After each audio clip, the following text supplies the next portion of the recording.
अस्सलाम वालेकुम दोस्तों, तुसी देख रहे हो अपना पंजाब टीवी ते मैं थोड़ा मेज़बान अफजाल अहमद।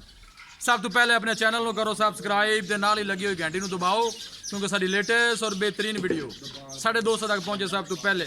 लो जी दोस्तों, वैसे अपना पंजाब टीवी ते 2 वैड़ा सेल कीतियां ने। साढ़े बहुत ही अच्छे सबसक्राइबर ने फैसल भाई लाहौर तो उन्होंने जनाब जानवर खरीदे ने। एक गां लोड करा दी है, दूसरी गां लोड करवाने लगे हैं जनाब।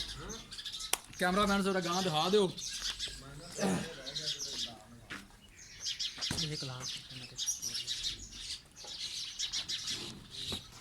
एक गां जनाब लोड करा दी है फैसल भाई ने लाहौर तो। उन्होंने जानवर साढ़े तो परचेज किए हैं। अल्लाह ताला इन्हें नसीबा च करे तो अल्लाह ताला जनाब इन्होंने खैरी सलामती पहुँचावे जी।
लो ये जानवर माशाल्लाह दोनों लोड करवा देते हैं फैसल भाई ने लाहौर तो जनाब। उन्होंने जानवर साढ़े खरीदे ने।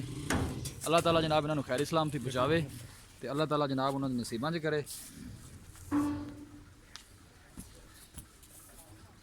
निका तरपाल शरपाल चंगी तरह बन दे, मौसम ठंडा जा है ज़रा।